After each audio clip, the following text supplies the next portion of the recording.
अब हम अपना नेक्स्ट क्वेश्चन करते हैं, question number 2। Radius of curvature of spherical mirror is 20 centimetre. Given है, फोकल लेंथ बतानी है। बहुत बेसिक सा और छोटा सा क्वेश्चन है, बट इसमें आपको पता है डाउट क्या हो सकता है, मैं वो बता देता हूँ आपको। ये एक तो मैं बता दूं पहले आपको कि ये जो एनसीईआरटी का पेज नंबर 168 है ना, उस पेज पे जो क्वेश्चन नंबर 2 है, आप जाकर ओपन करो, ब्लू कलर्स में क्वेश्चन है जो एनसीईआरटी बुक के अंदर गिवन होते हैं। एक होते हैं एक्सरसाइज के, एक है अंदर वाले क्वेश्चंस। ये अंदर वाले क्वेश्चंस में क्वेश्चन नंबर 2 है, पेज नंबर 168 का क्वेश्चन है ये। अब देखो जरा, मैं आपको पहले बता दूं, देखो स्फेरिकल मिरर हमारे पास दो तरह के हैं, एक तो कॉन्वेक्स है और एक कॉनकेव है।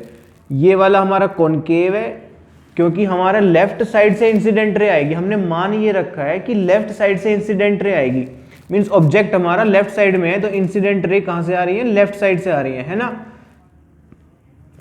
तो लेफ्ट साइड से जो रिफ्लेक्शन होगा तो इस तरह से अंदर जब जाती है, तो ये हो गया हमारा कॉनकेव मिरर, ये वाला हो गया हमारा कॉन्वेक्स मिरर। इनको याद करने का तरीका यही है कि ये देखो केव सी बन रही है ना, कॉनकेव है ये वाला कैसा है? कॉनकेव मिरर है, कॉनकेव मिरर। और ये वाला कॉन्वेक्स मिरर। तो इसमें हमारी लाइट रेज अंदर जा रही है ना, अंदर जा रही है, इसलिए हमारा कॉनकेव है ये, कॉनकेव। अब देखो जरा, ये स्फेरिकल मिरर है, तो ये देखो ये स्फेयर बन रहा है क्योंकि ये किसी बड़े स्फेयर का पार्ट था, ये स्फेयर बन रहा है। ऐसे ही ये एक स्फेयर बन रहा है क्योंकि ये किसी बड़े स्फेयर का पार्ट था। तो अब इसका स्फेयर का सेंटर कहाँ होगा? ये है ना, इस स्फेयर का सेंटर ये। अब आपको ये भी पता है कि इस मिरर के ऊपर जो बिल्कुल एग्जैक्ट मिड पॉइंट होता है उसको पोल बोलते हैं, यानी कि ये पोल P है ना। तो ऐसे इसका हो गया ये पोल P। अब इस पोल और इस सेंटर ऑफ कर्वेचर को मिलाकर के एक लाइन बनती है, ये है ना, इसको बोलते हैं प्रिंसिपल एक्सिस, प्रिंसिपल एक्सिस। तो आप ध्यान दो, ये सेंटर ऑफ कर्वेचर कॉनकेव के केस में लेफ्ट साइड बन रहा है, और सेंटर ऑफ कर्वेचर ये सी पॉइंट कॉन्वेक्स के केस में राइट साइड में बन रहा है। तो देखो इस पोल को और इस सेंटर ऑफ कर्वेचर को मिला देते हैं, ये क्या बन गई हमारी? Principal axis. क्या हो गई ये? Principal axis. अब इस C और इस पॉइंट P का एग्जैक्टली मिड पॉइंट, ये इसको बोलते हैं फोकस, यानी F। तो देखो C क्या है हमारा? C है सेंटर ऑफ कर्वेचर, और हमारा F क्या है? फोकस, यानी प्रिंसिपल फोकस। यही तो हमने किया है पिछले वाले क्वेश्चन में, एनसीईआरटी का जो पिछला क्वेश्चन है, प्रिंसिपल फोकस। सेम यहां पर भी है, C सेंटर ऑफ कर्वेचर, ये एग्जैक्टली C और P के बीच का ये मिड पॉइंट है F, ये पॉइंट P, ये C और ये F एग्जैक्टली मिड पॉइंट है, जो इसको बोलते हैं प्रिंसिपल फोकस। तो ध्यान दो, C और F कॉनकेव के केस में लेफ्ट साइड है, और C और F कॉन्वेक्स के केस में राइट साइड है, बट है प्रिंसिपल फोकस पर ही, आई मीन प्रिंसिपल एक्सिस पर ही, है ना। तो अब देखो आपको साफ समझ में आ रहा है कि भाई ये मिड पॉइंट होता है जब, तो देखो C और P के जो डिस्टेंस है ना, C to P, CP distance है, जो ये CP डिस्टेंस यहां से यहां तक। अब देखो ये रेडियस नहीं है, इसी रेडियस पे तो ये सर्कल बना हुआ है ना। तो ये CP जो डिस्टेंस है ना, इसको ये बोलते हैं radius of curvature, radius of curvature. Same यहां पर है, ये जो डिस्टेंस है यहां से यहां तक C और P का जो डिस्टेंस है, ये रेडियस ऑफ कर्वेचर है, क्योंकि रेडियस है ना। इस पूरे को आप देखो ऐसे, अगर स्फीयर बनाओगे आप यहाँ पे आर्क लेके, तो पूरा ऐसे रोटेट कर जाएगा ना, तो ये रेडियस ऑफ कर्वेचर है। ऐसे यहाँ पर भी इसको ऐसे रोटेट कराओगे तो पूरा एक सर्कल बन जाएगा।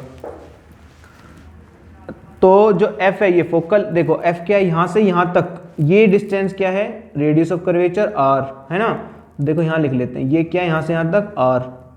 तो ये जो डिस्टेंस है F से P तक, FP, इसको बोलते हैं फोकल लेंथ, फोकल लेंथ, और इसको डिनोट करते हैं स्मॉल f से, है ना। ये फोकल लेंथ होता है, आपको साफ दिखाई दे रहा है। जब F मिड पॉइंट होता है, C P के बीच का मिड पॉइंट है, तो जाहिर सी बात है ये अगर डिस्टेंस यहाँ से यहाँ तक F है, तो यहाँ से यहाँ तक की पूरी डिस्टेंस 2F हो गई, क्योंकि यहाँ से यहाँ तक की भी F होगी ना। ये जितना है FP, ये उतना ही है CF भी। ये एफ है तो ये भी एफ है, therefore C P distance is equal to 2 times of focal length, है ना। इसका मतलब देखो मैं यहाँ पे लिख देता हूँ आपके लिए, इसका मतलब रेडियस ऑफ कर्वेचर, अब ये लिखोगे एज वी नो। अब यहाँ से आपका एक क्वेश्चन स्टार्ट हो रहा है, एज वी नो। अब ये आपको सारा डायग्राम बनाना नहीं है, ये मैंने आपको समझाने के लिए बताया है। तो आप क्वेश्चन में लिखोगे as we know radius of curvature is equals to 2 times 2 into focal length, therefore R is equals to 2f। ये एक पूरा आपका इक्वेशन बन गई, छोटा सा फॉर्मूला बन गया। अब लिखोगे वी नो यानी कि r is equals to 20 centimetre, एक गिवन भी है, गिवन लिख दोगे। ऐसे छोटे छोटे शब्द लिख सकते हो आप, आपका पेपर है ना और सुंदर ही बनता है ऐसे क्वेश्चंस को लिख करके। देखो ये आपका r 20 सेंटीमीटर हो गया, so 20 is equals to 2 into F हो गया, तो फोकल लेंथ ही तो बतानी है, f इज इक्वल्स टू 20/2 हो गया, है ना। तो भाई f इज इक्वल्स टू क्या हो गया 20/2, सो इज इक्वल्स टू 10 आ गया, सेंटीमीटर आ गया। सो फोकल लेंथ डिस्टेंस ही तो है, देयरफॉर हमारी फोकल लेंथ क्या हो गई 10 सेंटीमीटर। ये हमारा आंसर है। I hope it is clear for you now. अब देखो मैं आपको ना छोटे छोटे एग्जाम्पल और करा देता हूँ, एक ही एग्जाम्पल क्या करना है एनसीईआरटी का, है ना, इसी में ही छोटे छोटे और एग्जाम्पल करा देता हूँ। एग्जाम्पल फर्स्ट कि आपको ये गिवन हो कि रेडियस ऑफ कर्वेचर आपका 40 सेंटीमीटर हो, तो find focal length. Focal length बताओ, तो आपको पता है ना formula, r is equals to 2f। So क्या हो गया 40 इज इक्वल्स टू 2f, है ना। सो मैं यहाँ पे लिखता जाता हूँ। देखो एक क्वेश्चन ऐसे, 2 क्वेश्चन ऐसे, 3 क्वेश्चन ऐसे, 3 करा देता हूँ इसी में साथ के साथ अलग अलग वैल्यू के साथ। तो 40/2 इज इक्वल्स टू f हो गया, इससे कट गया यानी कि फोकल लेंथ 20 आ गई। तो देखो आधी आनी थी, हमें पता था रेडियस ऑफ कर्वेचर जितना है उसके आधी ही आती है फोकल लेंथ, और आ गया आंसर। एग्जाम्पल 2 देख लो। अब फोकल लेंथ गिवन है, मान लो फोकल लेंथ गिवन है आपको माइनस का 30 सेंटीमीटर, क्योंकि देखो माइनस कहां से आ गई अब ये। अब एक चीज मैं आपको बता देता हूं यहीं पे ही साथ के साथ, कि जैसे ये कॉन्वेक्स और कॉनकेव मिरर आपको दिख रहे हैं ना, तो देखो ये पोल है ना, पोल के लेफ्ट वाली साइड यानी कि ये सारी साइड है ना, और ये पोल के राइट वाली साइड। तो पोल के लेफ्ट वाली साइड पे जो भी ऑब्जेक्ट रखा होगा ना, मींस उसको नेगेटिव समझा, नेगेटिव माना है, असाइन किया है, नेगेटिव वैल्यू दी है उसको। सो मींस मान लो ये फोकस है ना, तो ये इसकी जो लेंथ है ये नेगेटिव है, मींस नेगेटिव एफ हो गया ये, है ना, ये नेगेटिव माना, और ये सारे डिस्टेंस राइट वाले पॉजिटिव माने। जैसे एक्स एक्सिस मान लिया, प्रिंसिपल एक्सिस को एक्स एक्सिस मान लो, और पोल पी को आप ओरिजिन मान लो। तो यहाँ से आगे जाओगे तो ये पॉजिटिव डिस्टेंस है सारा, है ना, इधर से इधर जाओगे तो ये सारा नेगेटिव डिस्टेंस है, तो ये माना है। ऐसे ही कॉन्वेक्स के केस में क्या हो गया, देखो ये पॉजिटिव हो गया सारा, है ना, ये पोल है, पोल से राइट वाला सारा पॉजिटिव, पोल से लेफ्ट वाला सारा नेगेटिव। तो कॉन्वेक्स के केस में फोकल लेंथ पॉजिटिव होती है, कॉन्वेक्स मिरर के केस में, और कॉनकेव मिरर के केस में फोकल लेंथ नेगेटिव होती है।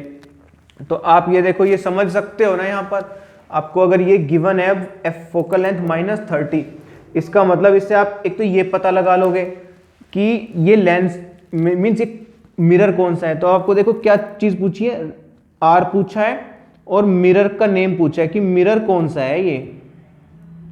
तो आप माइनस साइन देख करके तो बता सकते हो फोकल लेंथ नेगेटिव में है ना, फोकल लेंथ नेगेटिव में है, इसका मतलब ये कैसा है, कॉनकेव मिरर है। और अब आपको फोकल लेंथ निकालने का फॉर्मूला पता है, r is equal to 2f होता है। इसमें सॉरी रेडियस ऑफ कर्वेचर पूछा है इसमें, तो रेडियस ऑफ कर्वेचर कितना हो गया, डबल हो जाएगा इसका, 2 इंटू माइनस का 30 यानी कि r is equal to -60 centimetre. हो सकता है बड़ा लेंस, बड़ा मिरर है हमारा ये, है ना। अब थर्ड एग्जांपल देख लो, सेम ऐसा ही। इसमें रेडियस ऑफ कर्वेचर है प्लस का आप इसको ले लो 36 सेंटीमीटर। इसमें आपसे फोकल लेंथ पूछा है और मिरर पूछा है कि मिरर कौन सा है। तो आप देखो बता सकते हो ना, हमने एक साइन माना, उससे आप मिरर पता लगा लोगे अब, है ना। तो देखो एक तो है मिरर कौन सा है, फोकल लेंथ, देखो रेडियस ऑफ कर्वेचर पॉजिटिव है तो राइट साइड में फोकल लेंथ है ना इसका मतलब। तो ये फोकल लेंथ राइट साइड में तो कॉन्वेक्स की होती है। ये कैसा मिरर है, कॉन्वेक्स मिरर है। और इसमें R is equal to 2F वाला फॉर्मूला लगेगा। So F is equal to R/2, यानी कि F इज इक्वल टू +36/2, यानी कि फोकल लेंथ आ गई प्लस की 18 सेंटीमीटर। ये भी सही है क्योंकि फोकल लेंथ कैसी होती है, प्लस में होती है कॉन्वेक्स के केस में, क्योंकि ये कैसी है, राइट हैंड साइड में है ना। देखो सेम मैच हो गया। I hope it is clear for you now. देखो क्वेश्चंस कर लिया आपने कई, है ना।